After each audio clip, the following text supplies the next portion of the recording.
Day for the sale of fake toes, like a glove. Oh, The woman would put the fake toes over her toes, and the ad said, and now you can wear open-toed shoes and not be in violation of the modesty laws. Cindy, you look like you just passed out. I'm sorry.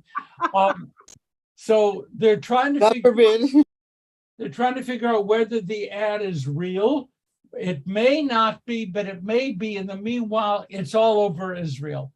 So women are running to get fake toes. Okay, I thought that would be an important thing to begin with. Tonight is Slichot, the penitential prayers that precede Rosh Hashanah. Hi, Ray. At Wilshire, it's a 7 p.m. reception and an 8 p.m. service. Now, they do request RSVPs. So please, if you can, RSVP, and please don't hear me say this. If you can't get through because it's already Saturday and you can't show up anyway.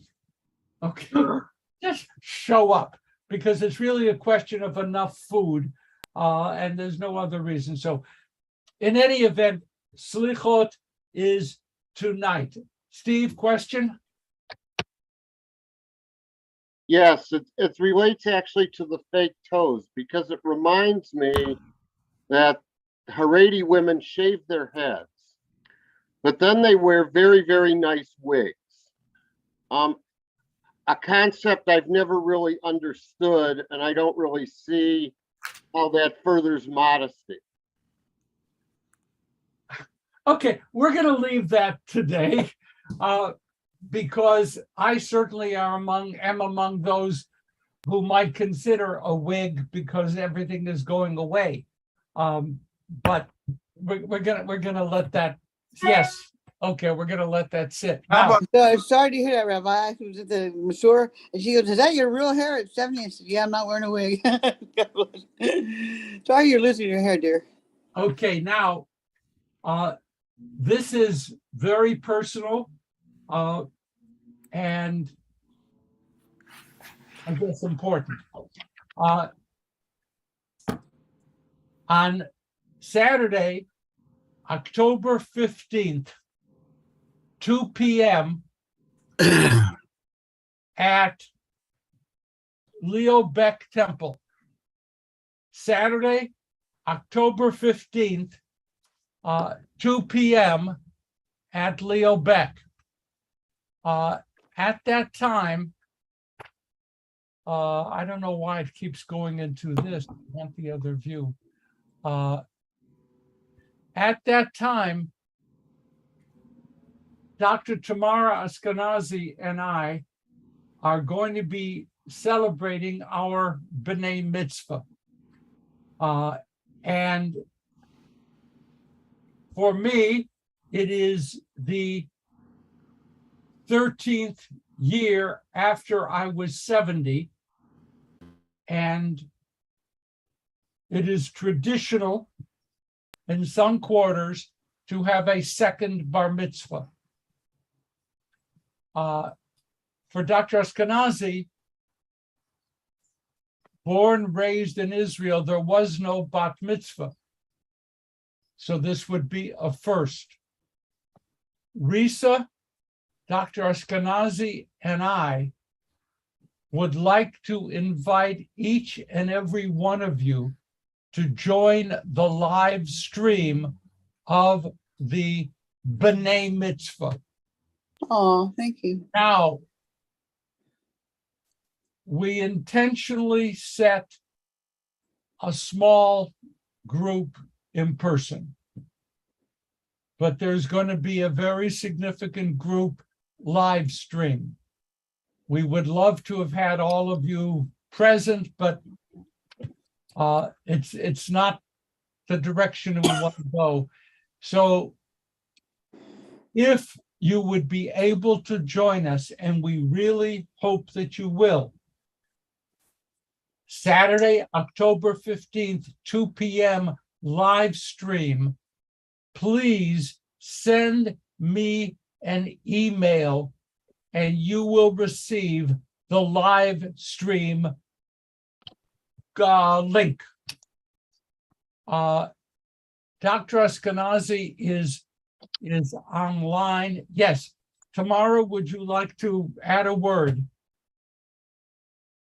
Just that it would be wonderful to see all of you on screen at the event. And if it weren't COVID situation, we'd love to have seen you all in person. But the world is what it is. So we hope you can join us. Fine. I can send you my email, Rabbi. I just sent you my No, link. please don't send it to the chat. Oh. Send it to me, please. Okay, all right. And Risa, where are you? I know you're here. Would you like to add a word, hon? We'd love to have you join us. You won't be on screen. It's not Zoom. Okay. It's going to be live stream. Live stream. Okay, so that's it. And 2:00 p.m. we're excited. Yay. Part of the structure of the day will be an opportunity for Dr. Ashkenazi and me, Tamara and me, to have a sitting on the bima discussion dealing with creation and how it all happened and what it means. And Dr. Ashkenazi, that Tamara is totally prepared, and I am frantically attempting to warrant being able to sit in the same room with her.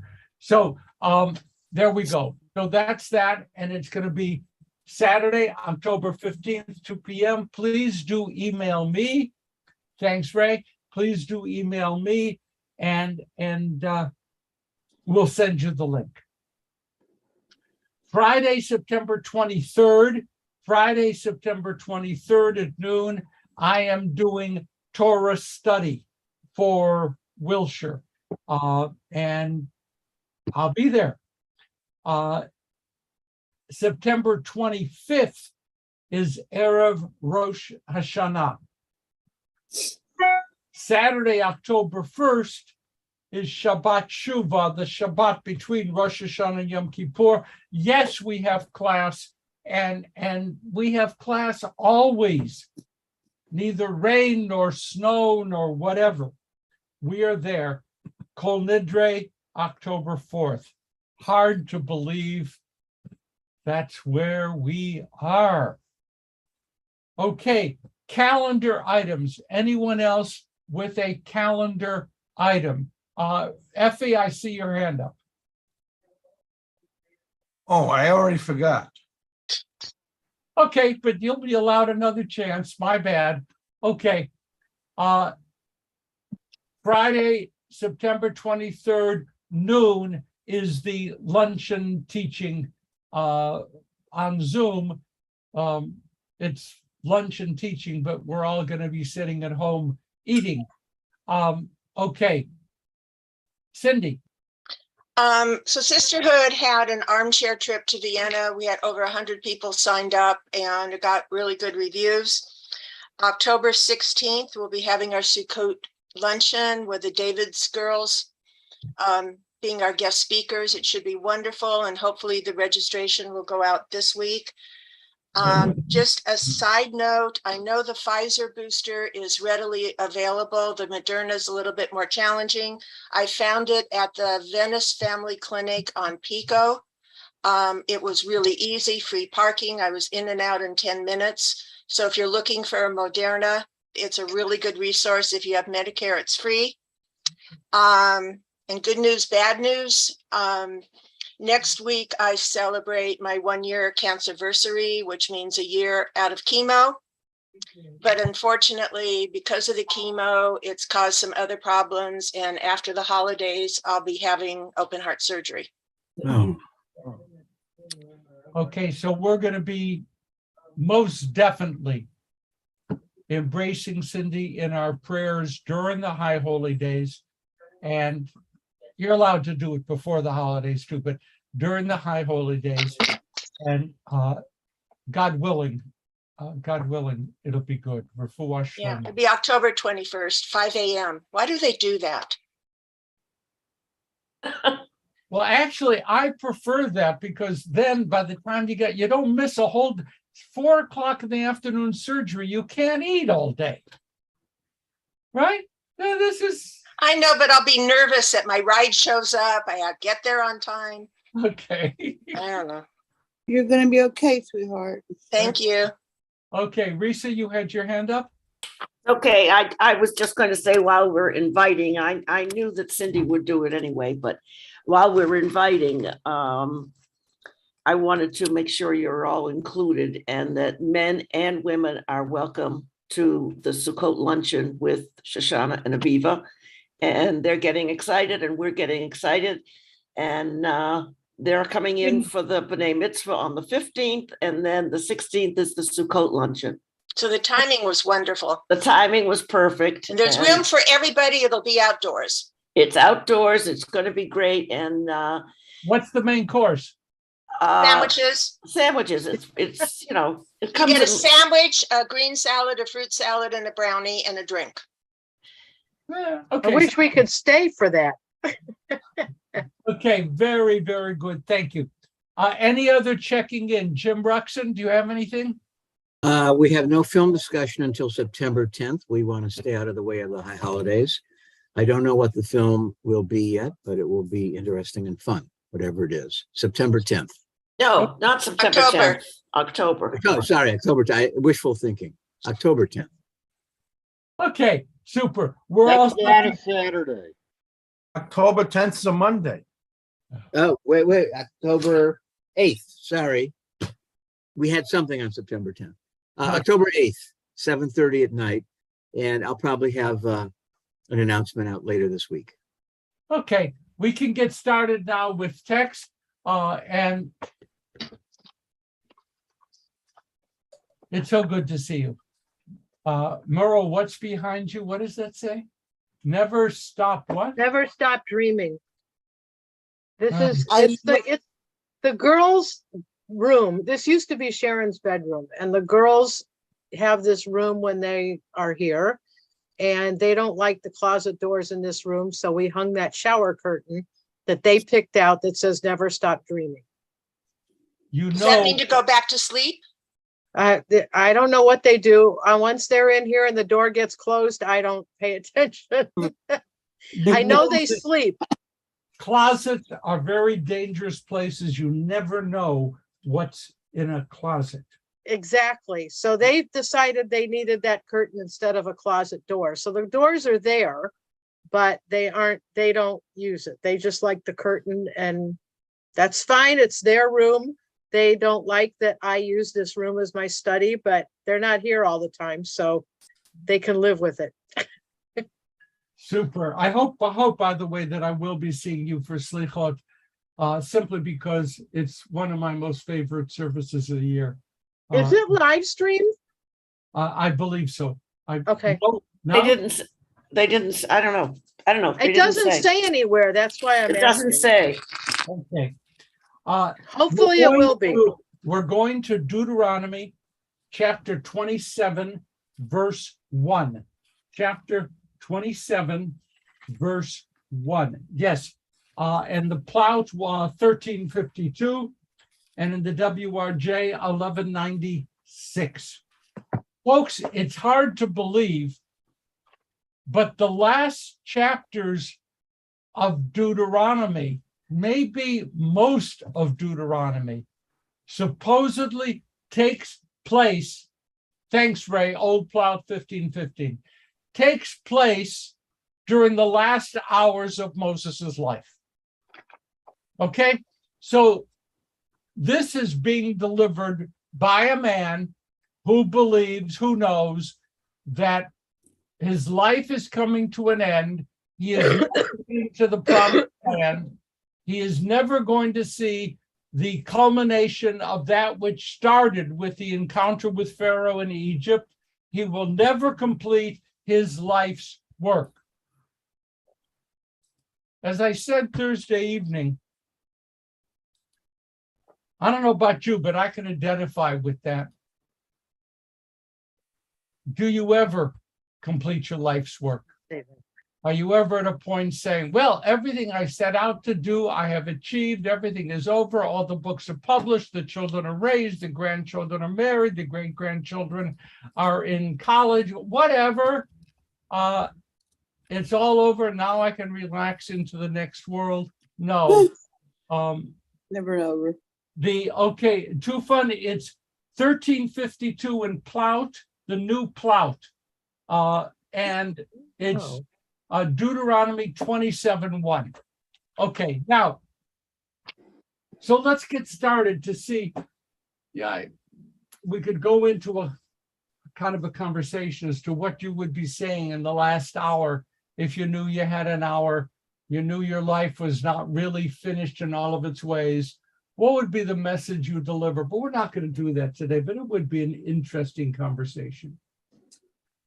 So we begin 27:1. Vayitzav Moshe v'ziknei Yisrael ta'am lemor shamor et kol hamitzvah asher anochi mitzaveh etchem hayom. So Moses and the elders of Israel command the people, saying, keep the mitzvah which I am commanding you today. There are a few interesting language issues here. It's not world-shattering. Vayitzav Moshe is in the singular. Moses commanded. Vayitzav Moshe. But this time it says Vayitzav Moshe b'ziknei Yisrael. Moses and the elders of Israel, singular, commanded. Help me with this. What's going on in the text? Steve Miller. I think it signifies that the singular refers really to God, and he's speaking through not only Moses, who is about to die, but also the other elders of Israel, but it's a singular source. Fine. Arthur, please. It means that Moses, as the representative of the others, commanded so and so.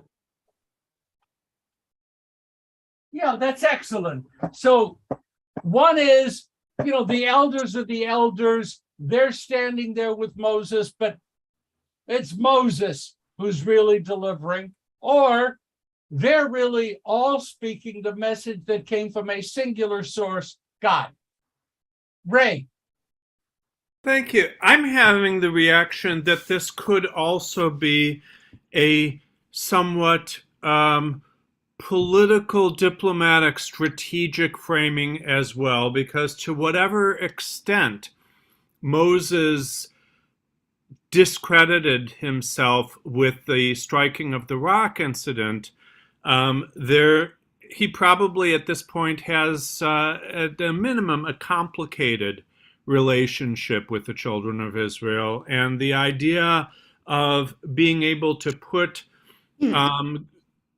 for the future the imprimatur of Moshe on the proceedings is important, especially for whatever factions. And we can project today's factions as an eternal behavior of people who have factions in all times. Whatever faction would more credit or be invested in the word of Moshe, they have that. But clearly, this is, for multiple reasons, a transitional time, not only because Moses is dying, but because Moses is, to whatever degree, compromised. And so this strikes me as perhaps something of a hedge. Okay, I don't want to go into this, but Ray, Ray, that's very interesting. And I think a little bit about the the Queen's funeral and how it's being represented. Transitions are sensitive, and the public display is to emphasize continuity. And the continuity not only is from the new king, Charles III, to his mother, but the continuity is also William to his father. In other words, there is a whole things, all the ducks are being set, the royal ducks are being set in order. And that's terrific.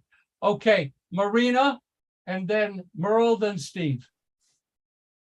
I may cause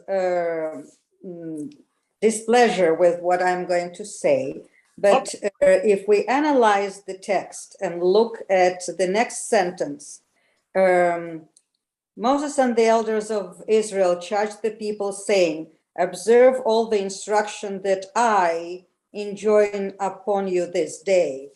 I is also singular. So is it possible that there was just Moses charged the people saying, and then the elders of Israel were added by next iteration of scribes or an editor of the Torah? Well, I don't know what the actual historical truth will be, but I love this. You know, I love it. Thank you, Marina. I mean, this would be a thing that later scribes said, oops, you know, we got to strengthen our continuity here, throw the elders into the group, because really this is a big deal that way.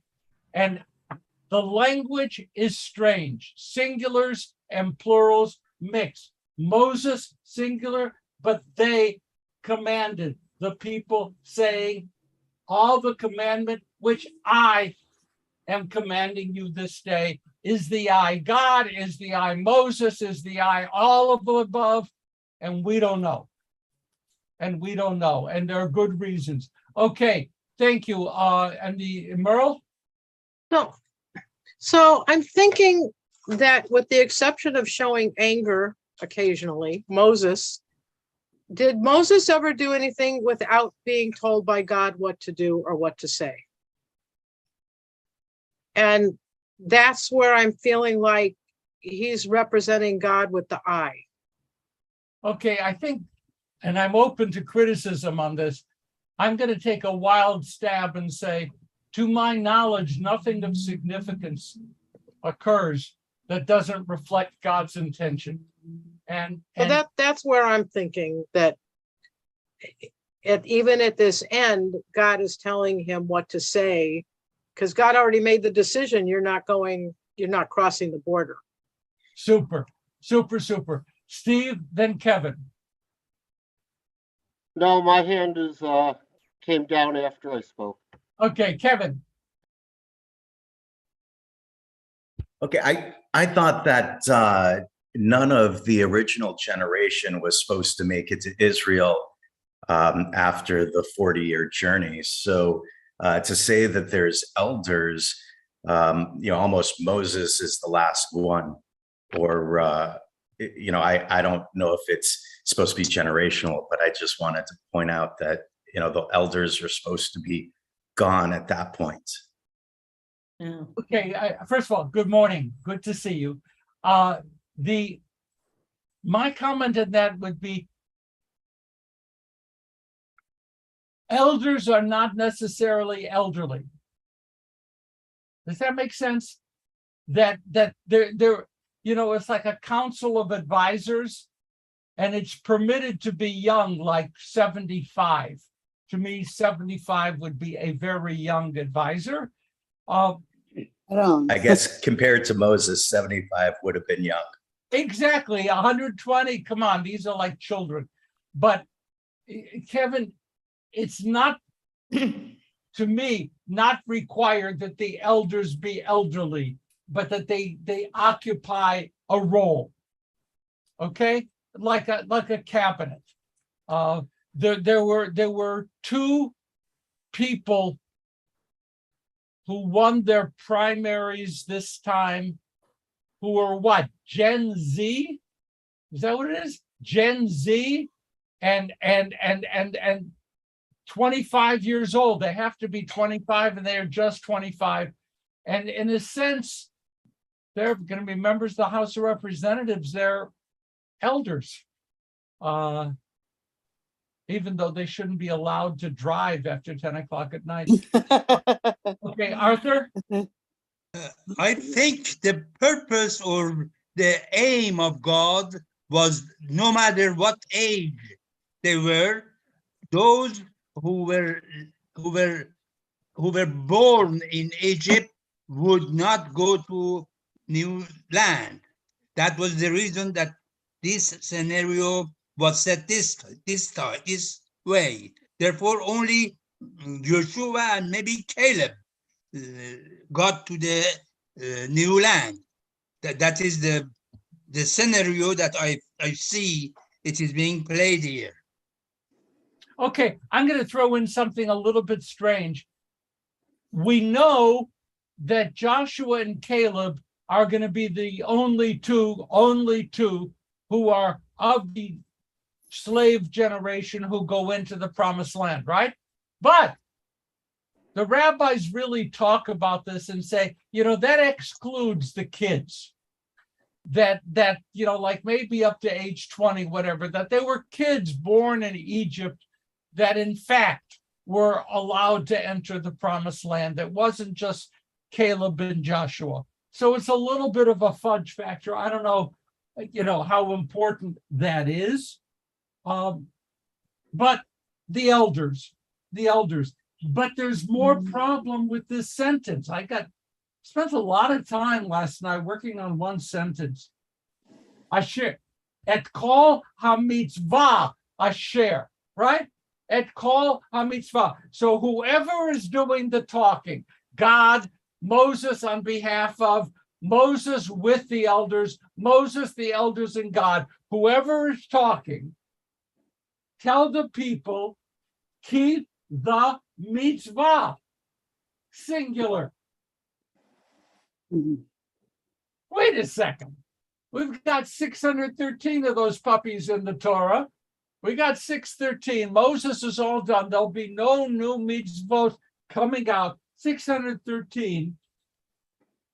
Keep the mitzvah, which I am ongoing, commanding you this day. The rabbis love this. This is where they make their money. This is great. The mitzvah. What is the mitzvah which is being commanded? Do we have? Okay, Arthur, then Steve. The singular word mitzvah refers to every mitzvah. But when you say mitzvot, it means those that been talked about. The difference is the generality of the new mitzvah. It doesn't. Okay. I have to congratulate you. You have now jumped into the fight between Ibn Ezra and Ramban. Now, I congratulate you. If you're going to jump into that fight, that's a good thing. Ibn Ezra, who is a very strict grammar-oriented guy, says if it says the mitzvah, it is the mitzvah. And which is the mitzvah? The one that comes right here in verse 2. Set up the stones. We're going to get to that. That's the mitzvah which comes right here. And Ibn Ezra says, folks, when it says one mitzvah, it means one mitzvah. And the one mitzvah is directly adjacent to this verse. Ramban. Ibn Ezra, your toilet training was far too strict. He sort of says. This is a collective statement. All of the commandments are the mitzvah, the command structure. It's always hard to view Ibn Ezra and Ramban fighting forever. They're in the text. They're yelling at each other forever. Stephen, Ray, then Merle. I don't have a problem with the singular. To me, mitzvah is like the law, which we know might be 7 million different statutes. My problem is this day, because does that mean it's Deuteronomy, what he said that day, when most of the time we interpret the mitzvah to mean the entire Torah as well as the oral law, all of which was supposedly passed down at Sinai. So my problem's the this day, not the singular. Okay, and yes, and I'm not going to resolve the problem. Because yes, it's a question. Hayom, today. Yes, I'm sorry. Ray is up next. Is that right? I didn't write it down. Ray? I think so. And I actually have a question for somebody who understands Hebrew, because as I'm looking at this, I'm seeing what appears to be something else, also using the shoresh, so the business of keep the instruction, keep the mitzvah, shomer et kol hamitzvah, and then we have asher anochi, and then here looks like the shoresh again, mitzaveh, which I do not know what that means, but coming just 3 words later seems like it might be talking to us. Can someone help us? Okay, Donna. Come on, Donna, fix it. It's again this thing going back and forth with the singular and the plural. It's mitzaveh means that I, masculine, am commanding. Present tense. Yeah, mitzvah is the noun, mitzaveh is the verb. To you mitzaveh a mitzvah. It's interesting that the redundancy is in the original, but they skirt around it in this translation. It feels like it might be nicer to know that it's there, but thank you for the explanation. I appreciate it. Instead of enjoin. Yeah, instead of enjoin. I get that. They translate it enjoin instead I'm of. going to have to send a letter of apology to, Stern? Who was it who did the translation? Chaim? No, that's not Chaim. Whoever did, because, yeah, David E.S. Stern. Well, he's the overall editor. We beat up on the translator so much, and it's so much fun because he's not here to defend himself. So that's good. Okay, fine. Then let's see, Merle. No, that's the thing behind me that looks like a hand. No, I'm not. I'm busy being confused about all of this. Why? What? Okay, so for a while back there, you made a comment about the elders and no children. And I guess where my head is at, you've been crossing the desert for 40 years. And yeah, your children aren't the elders, but where are the children not included in any of this? I mean, they're crossing with you. No, I probably said it poorly. What I was trying to say is we tell everybody that the only 2 people who survived from Egypt to Canaan, Okay. Caleb and Joshua. All right. But the rabbis expand that to say, in fact, we don't count the children who went out during the Exodus as well. They were there and they survived from Egypt to Canaan. And okay, who were then the elders? Who knows? I don't know. Penina. I don't think it's that complicated. He needed the elders as witnesses to all the greatness that happened to them in the desert, the good stuff that kept them alive and whoever survived it. And he brings them as witnesses with him to show that, yes, wherever it is that was promised happened. And he's going to be gone. So the leaders are going to be the one who witnessed all this stuff, that can tell them, okay, this is what was done for us. And here we are now, and it's fulfilled. And the reason that they don't include the children is because those children are new, and he needed the experience, somebody who went through it. And that's the way I look at it. It's not that, I don't think it's that complicated. I would like to thank you because. Yeah. And the word I believe- metzaveh, again, is like, yes, it was mentioned before. The one mitzvah is to keep all the mitzvot, everything. This is it. So yes, that's how I see it. It's not that complicated in my eyes. I like the idea that the really old people should run things. I think that is an excellent idea. I am in a support of that. The rabbis, interestingly, picking up a little bit on what Penina said, and it sounds contemporaneous. The elders were there, mentioned, to symbolize the fact that not only will Moses not be the leader, but Moses's style of leadership is going away. It's not just Moses. Joshua doesn't become Moses 2.0. He doesn't do what Moses did. He doesn't have the stature of Moses, doesn't operate like Moses. It's a new leadership style. Joshua will not be Moses. The elders will not be Moses. They will be leading in a different way. And again, sounds so contemporaneous. Style of leadership must change to fit changes in the world. And it's saying this in its own biblical way. Okay, Arthur. I would like to clarify the subject of everybody is not going to Promised Land except Joshua and Caleb.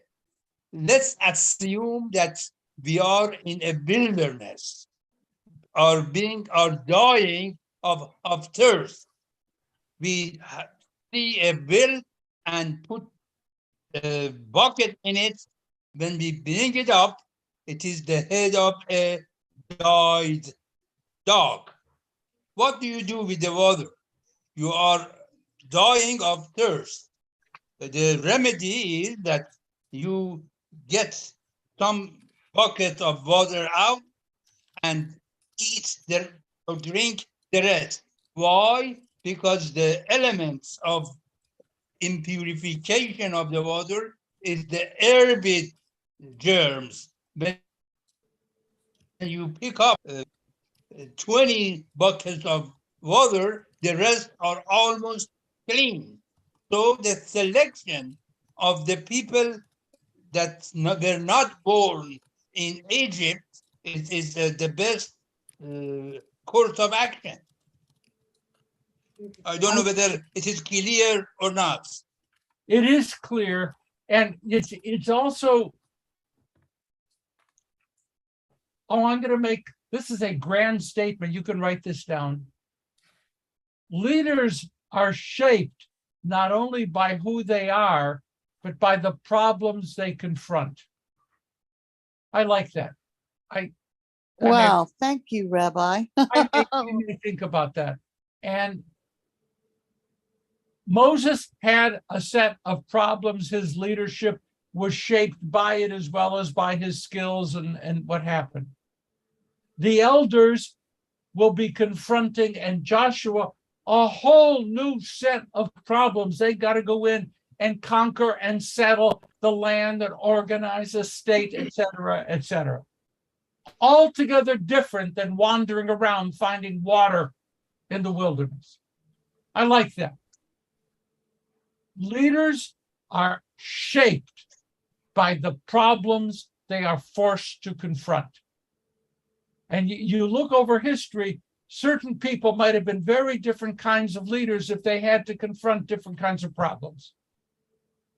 And I like that. I don't care if anyone else does. That's Excuse fine. me, Rabbi, I have to take a bite. I don't feel good. I'm coughing too much and I'm gonna rest. And Okay, I want to say we're gonna goodbye to send you everybody. love. We're gonna send you love, Donna. Be well. Thank you, darling. Drink, and drink. That's the rule. Okay, now we have the next verse. We finally got to the next verse. It only took us 50 minutes. Now, and it shall be, it shall be when you cross over the Jordan to the land which the Lord your God has given you, set up avanim gedolot, set up large stones, v'sadata otam basim, and plaster them over.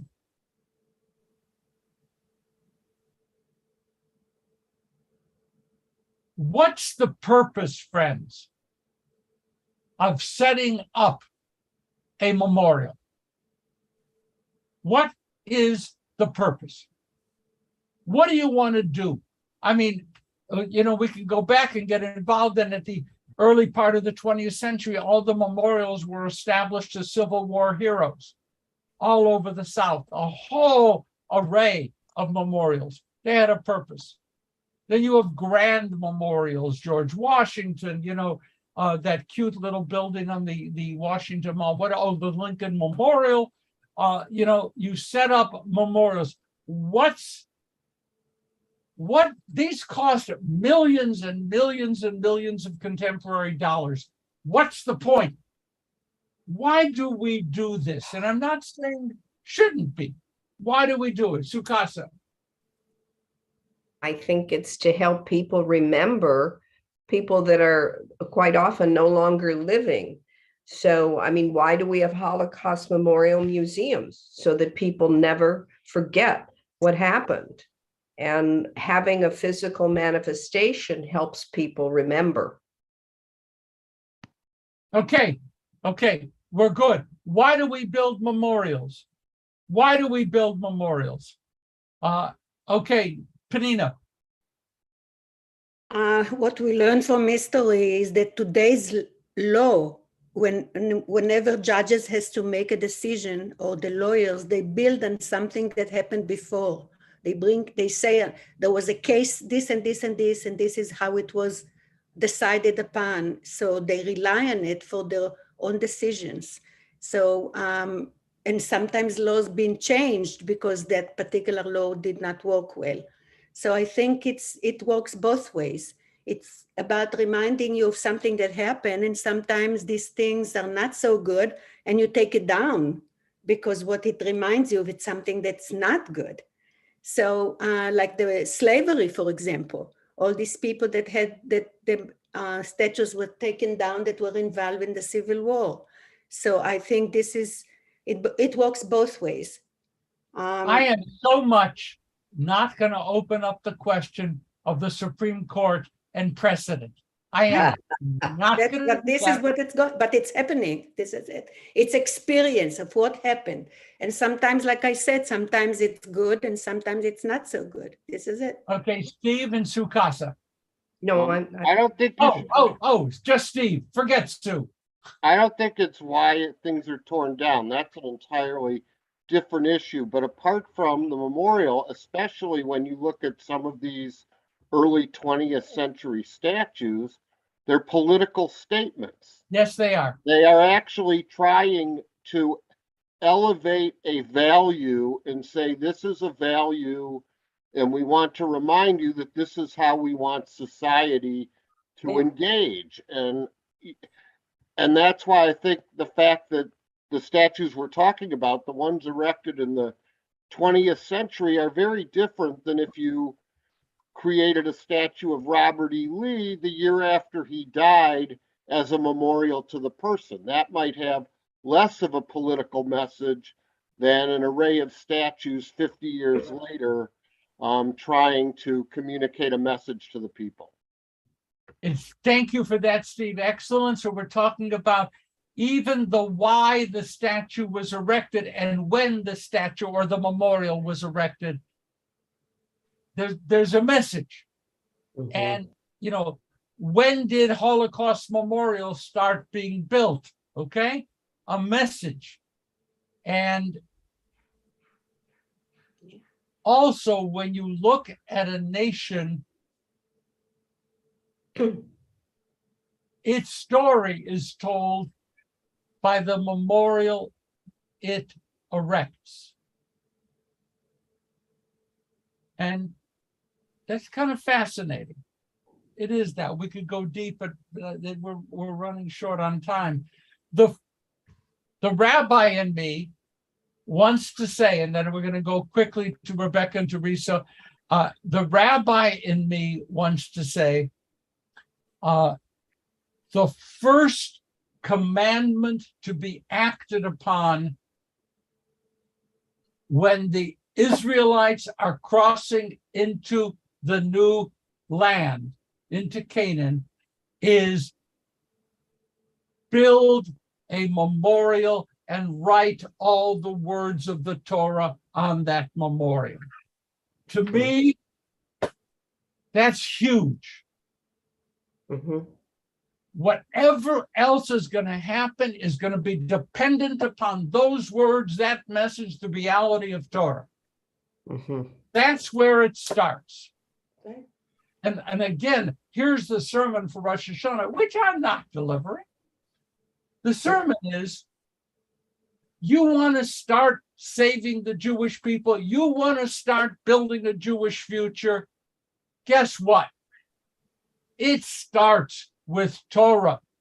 It starts with the values that energized us. I'm preaching, God forbid, that energized us from the beginning. Where does it begin? It begins with Torah. And folks, I know this is on live stream, but we're only talking to ourselves. The only ones I think who can build the future are people who are conversant with the Jewish past. You have to be you, we, you. You are students of Torah. Whatever happens must flow from what you learn and what you do and what you say. I view you to be that important. Okay, Risa, and then Ray, and then we're going to have to stop. Merle, quick. Risa?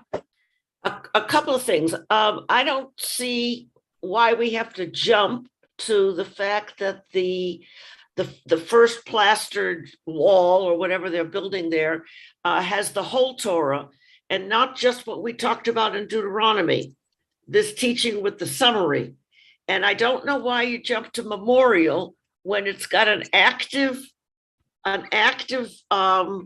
altar that is to be used, and that's the first permanent altar that they've had, because where else do they have a permanent altar like that? That's the importance that I see there, more than the part that stands next to that altar and has some words on it. And I really question that it's the whole. It's not the whole Torah. It's either mitzvot by themselves or just what was in Deuteronomy.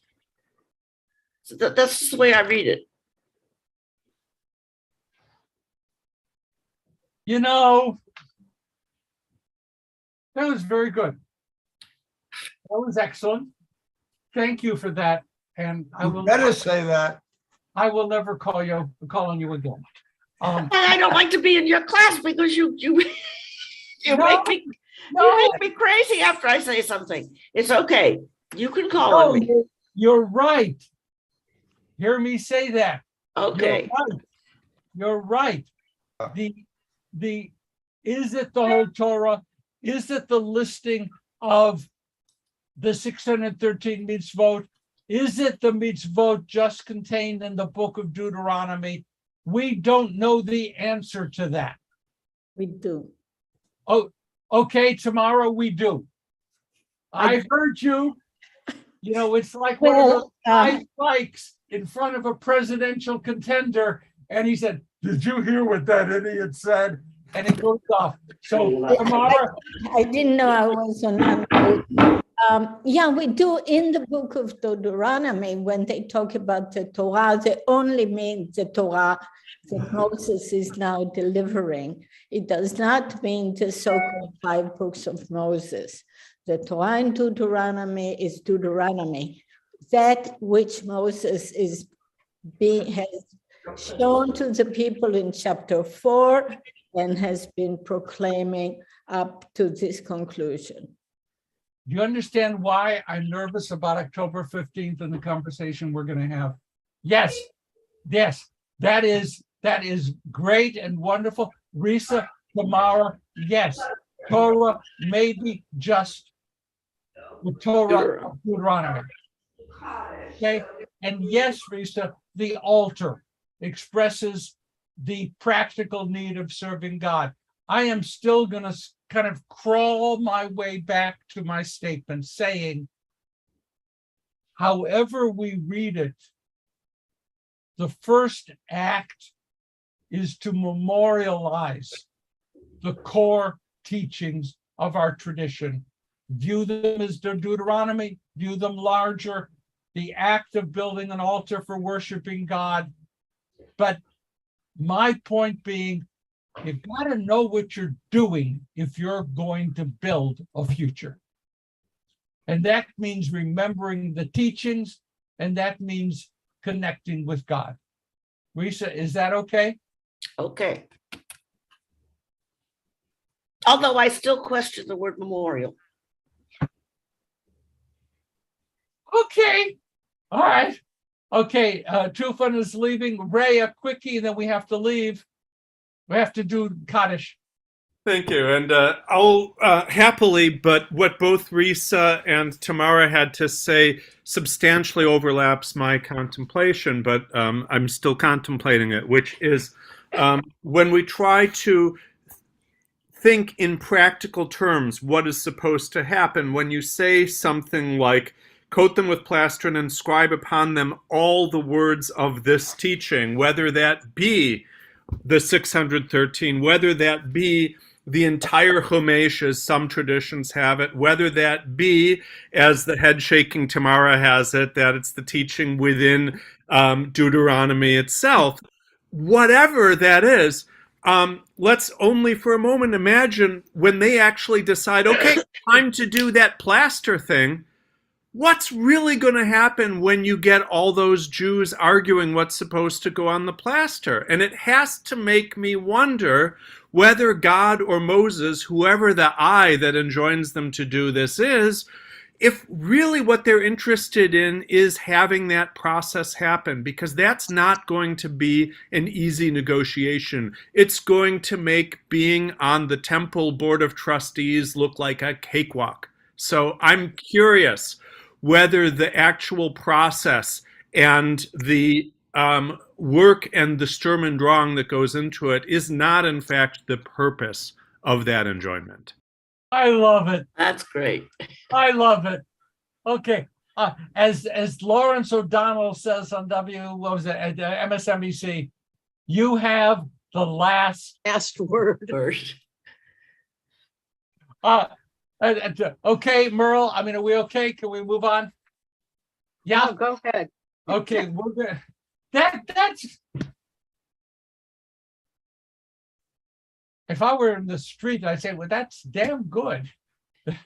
Right. That was good. And next year, when I review this, I'm going to claim that was my idea. So.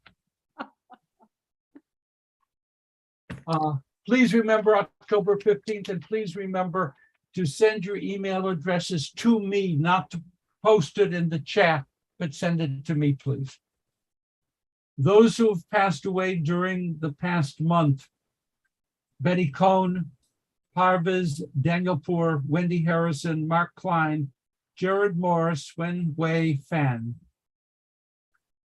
Yahrzeits that have occurred during the past week: Robert Adlin, Solomon Agi, Adlin Applebaum, Helen Sadie Bear, Fred Barbanel, Diane Barrico, Samuel Bauman, Erwin Bernstein, Francis Barris, Lillian Blum, Henrietta Bloomer, Earl Bogdanoff, Ann Cohn, Barnett Cooperman, Carol Jean Davis, Susan DeMille, Gertrude Diamond, Gladys Ehrlich, Leo Elkin, Carolyn Farkas, Melvin Fischler, Ted Flicker, Joseph Fogarty, Sam Foreman, Milton Fox, Simon Frankel, Joan Freiberg, Sadie Friedman, Harry Friedman, Henry Gavin,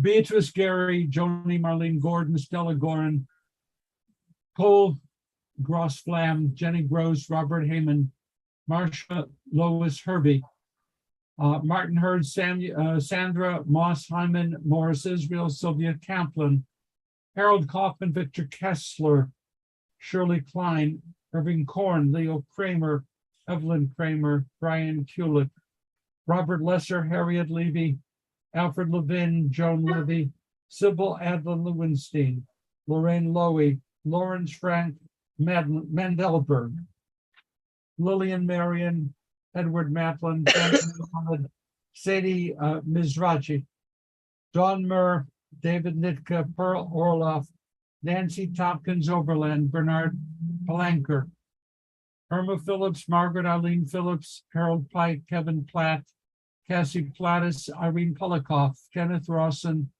Celia Reefman, Joseph Roseman, Minnie Rosenberg, Helen Roth, Joshua John Roth, Mildred Roddy Sack, Maurice Sachs, Dorothy Sachs, Clifford Schiffer, John Schleicher, Pearl Schneider, Terrell Shenbrom, Helen Chapo, Thelma Sills, Leon Silver, Lois Soritz, Irene Stein, Samuel Steingold, Kurt Stern, Zygmunt Stock, Linda Sullivan, Bruce Tykoltz, Benjamin Topaz, Farouk Tubian, Miriam Ullman.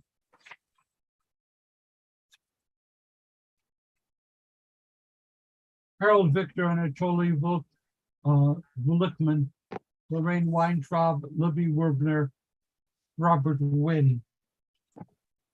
I apologize for the mistakes in pronunciation that I made. If I have omitted names, please speak those names aloud now.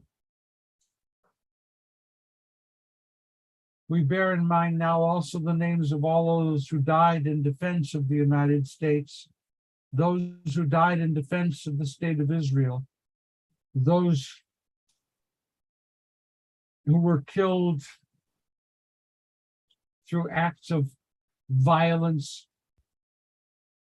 all of those who have no one to say Kaddish for them. We bear all of them in mind. And we join together in Kaddish. Yitkadal v'yitkadash Shemei Rabbah. V'alma v'brachirutei v'amlich malchutei v'chayefon uv'yomechon uv'chaye dechol Beit Yisrael v'chag Allah uv'zman kariv. Amen. Shmei Rabbah Mubarak Le'olam Yomei Amaya Yitbarach v'yishtabach v'yitpa'ar v'yitramam v'yitnaseh v'yitadar v'yitalev v'yitalal Shmei Dekudisha Barichu Le'la min kol b'richata v'shirata Tushbachata v'nechamata Da'amiran v'yalma Amen. Yehei Shlama Rabba min Shemaya V'chayim Aleinu v'al kol Yisrael B'im Amen. Amen. Oseh Shalom B'im Romav Shalom. Aleinu v'al kol Yisrael B'im Amen. Shabbat Shalom. God who makes peace in the high places, make peace in our hearts, make peace in our homes. Amen. Make peace in the household of Israel. Amen. Make peace among all the families and nations of earth. And let us say, Amen. Amen. Shabbat Shalom, my friends. Thank you. Shabbat Shalom. Shabbat Shalom. Thank you. Thank you. Shabbat for- shalom. Shalom and thank you. I hope to Thank see you. you tonight at Slichot. Have a beautiful weekend. Shabbat shalom. Shalom, everybody. You too. Everyone have a wonderful week. Bye, Everyone. shalom.